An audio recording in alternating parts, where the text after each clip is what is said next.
भारत में सच में कुछ बदलाव आएगा तो वो एंटरप्रेन्योरशिप से ही आएगा। आने वाले समय में अगर 15 साल बाद एआई पूरी तरीके से आ जाता है तो सारा काम रोबोटिक हो जाएगा, फिर हम मानव के लिए तो रोजगार कम होगा ना। बिहार में एक इंडस्ट्री जाने को रेडी नहीं है, वो लोग एकता कर रहे हैं, वो देश को क्या देंगे। पुल पे 17-18 पिलर बना है और वो पिलर भी धंस जाता है। ऐसे स्टेट के मुख्यमंत्री हैं और वो विपक्षी एकता बनाने में चले हैं, तो ये पुल की तरह ही ढह जाएगा। तो देखिए, लगातार जो हम बात कर रहे हैं महंगाई को लेकर के, सबसे बड़ा विपक्ष के पास आज के समय मुद्दा है रोजगार का। उसमें आप एक युवा हैं, उसको किस तरीके से देखते हैं? देखिए, रोजगार के लिए मैं ऐसे बोल सकता हूँ कि रोजगार में आप दो चीज़ें देख सकते हैं, आने वाले टेक्नोलॉजी को देख सकते हैं। सेकेंड, जो सारी चीज़ें पहले से चल रही थी वो कैसे न कैसे करके रिप्लेस होते जा रही है, जो रेपिटेड काम हो रहा था। तो आप देखिए, अभी एआई का ज़माना आ गया। एआई का ज़माना ऐसा आया है कि आप जो भी काम कर रहे हो अभी, वो सब लोगों की जॉब खतरे में है। जैसे आईटी सेक्टर से रिलेटेड एआई तुरंत ही कोडिंग कर दे रहा है। तो आप इस चीज़ों को समझे और आने वाले समय में वही लोग सक्सेसफुल हो पाएंगे जो थिंकर होंगे, जो एआई में कुछ प्रोग्रामिंग कर पाएंगे। तो आप उस लेवल का यदि अपने ऊपर स्किल ला पाओ। मैं सोच रहा है एआई के आने से फिर कितनी यहाँ पर बेरोजगारी बढ़ जाएगी। देखो, एआई आने में अभी 10-15 साल लगेगा, तब तक उसकी तैयारी तो कर सकते हैं ना हम लोग, ठीक है, उसकी तैयारी कर सकते हैं और उसके लिए अपने आप को कंपेटिबल। देखिए, हमारे जैसे ये सर हैं, LIC में वर्क कर रहे हैं, ठीक है, सेल्फ इंडिपेंडेंट है। ये क्या करते हैं, नॉर्मली क्या करते हैं कि जाके पॉलिसी बेचते हैं, पॉलिसी के बारे में समझाते हैं। तो इस तरह के लोग जो लोगों की लाइफ को आसान बना रहे हैं, उनकी लाइफ कभी नहीं जाने वाली, उनकी जॉब कभी नहीं जाने वाली। लेकिन ऐसे लोग जो मतलब कि सोच रहे हैं कि किसी के कंपनी में जाके जॉब ही करना है, तो उनके लिए बहुत बड़ा खतरा है। एक तरीके से आत्मनिर्भर को जो है प्रेरित करते नजर आ रहे हैं। बिल्कुल आत्मनिर्भर होना चाहिए।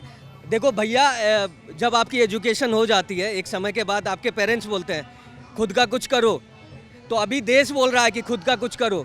तो देश की आवाज़ सुनो, भारत की आवाज़ सुनो, और भारत में सच में कुछ बदलाव आएगा तो वो एंटरप्रेन्योरशिप से ही आएगा और कोई दूसरा नहीं। यदि कोई आप अच्छा सॉल्यूशन बना सकते हो, प्रोडक्ट बिल्ड कर सकते हो, तो भारत आपके लिए है और आपके आने वाले समय को बहुत बड़ा बना सकता है। सहमत हैं? हाँ, आत्मनिर्भर क्या मतलब MA PhD करने के बाद सड़क पे पकौड़े तल सकते हैं। मोदी जी ने, स्मृति ईरानी ने यही कहा था।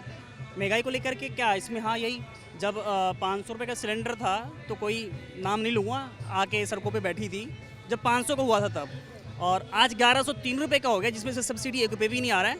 और आज वो उनसे क्वेश्चन किया गया है तो शांत नहीं, कुछ और भी उन्होंने कुछ शब्द कहे थे न्यूज़ रिपोर्टर को, लेकिन जब उन्होंने यही बोला था, उसका यही क्वेश्चन था, मैम आप जब 500 का सिलेंडर था तब आप रोड पे आ गए थे, आज 1103 रुपये का आप चुप्पी साध के बैठे हुए हैं। लेकिन एक बात बताइए, जिस तरीके से रोजगार को लेकर के इन्होंने बहुत अच्छी बात कही कि एआई का ज़माना आ रहा है, अगर उसमें लोग जुड़ जाएं तो काफ़ी रोजगार उत्पन्न हो सकता है। सहमत है इस बात से कि आने वाले समय में अगर 15 साल बाद एआई पूरी तरीके से आ जाता है तो सारा काम रोबोटिक हो जाएगा, फिर हम मानव के लिए तो रोजगार कम होगा ना? हाँ होगा, AI आ रहा है, अच्छी बात है, लेकिन रोबोटिक हो जाएगा तो कहीं एक बार अभी रिसेंटली एक सर्वे में आया था कि रोबोट जो बनाया गया था, कुछ टाइम बाद जो है उसने जो कुछ रोबोट थे 2-3, वो अपनी एक अलग ही लैंग्वेज में बात करने लगे थे। तो कहीं ना कहीं खतरा भी तो हो सकता हमारे लिए। उस रोबोट को फिर वो कर दिया गया।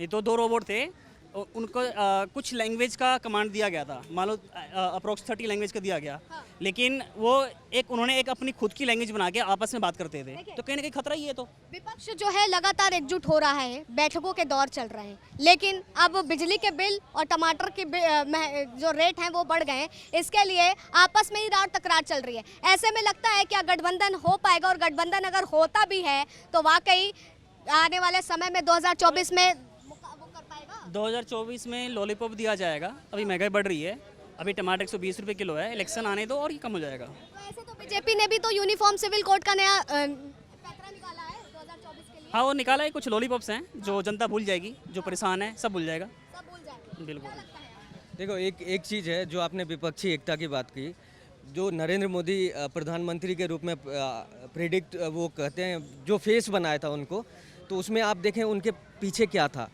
गुजरात का मॉडल था। और अभी जो हमारे मतलब विपक्षियों को इकट्ठा कर रहे हैं, उनके पीछे क्या है, 15 साल का फेल्योर है, नीतीश कुमार जी के बारे में बोलना चाहूँगा।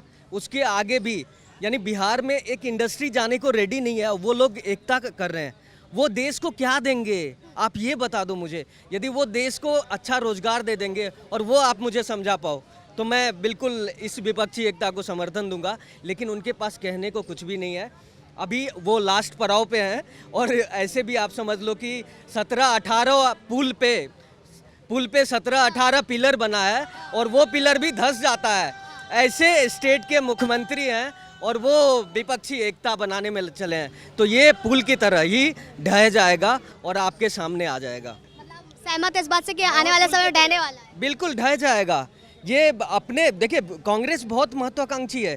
कांग्रेस कभी नहीं चाहती है कि वो विपक्ष में बैठे, और जब वो ऐसे छोटे लोगों को आगे बढ़ाती है तो उनका एक पूरा पीछे का एजेंडा होता है कि हम अपने फ़ायदे के लिए किस तरह से यूज करें।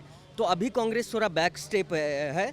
अभी यदि तैयार कर लिया है? नहीं, आने वाले समय में यदि कांग्रेस देखेंगे, यदि इन सारे राज्यों में जीत जाती है, लाइक राजस्थान में जीत जाएगी और भी 2-4 स्टेट में, तो कांग्रेस इन सबको सब पीछे कर देंगे। ये सारी एकता ढह जाएगी और ये सारे लोगों को पता है, इसीलिए पहले से कर रहे हैं कि ताकि कुछ लिखवा लें, लेकिन वो भी नहीं मानेगी कांग्रेस। और जो ये इनके नेता है ना, वो सबसे बड़े फेल नेता है। मैं तो उनको सक्सेसफुल नहीं मानता हूँ, क्योंकि बिहार में जिस तरह से मजदूरों का एक्सपोर्ट होता है और मजदूरों पे बोलने वाले को जेल में डाल दिया जाता है, तो ऐसे मुख्यमंत्री के इकट्ठा करने से कोई दल एक नहीं होने वाली। और इनका एजेंडा सीधा क्लियर है कि सीधा कैसे भी करके ना कौन कौन सा घोटाला करो, चारा घोटाला करो, पशुपालन घोटाला करो और सिंचाई घोटाला करो, और इस तरह का फिर से डबल घोटाला के। हाँ जी ने यही बात करी है कि पूरा जो है पूरा संपूर्ण भ्रष्टाचार इकट्ठा। हाँ, भ्रष्टाचार ही है पूरा। विपक्षी में ऐसा कौन सा आदमी है जिसके ऊपर भ्रष्टाचार नहीं है? भैया श्रीमान अरविंद केजरीवाल जो कट्टर ईमानदार हैं, उनके ऊपर जब भ्रष्टाचार है तो बाकी सबकी तो बात ही छोड़िए। आप देख रहे हैं सौगंध टीवी, सौगंध वतन की।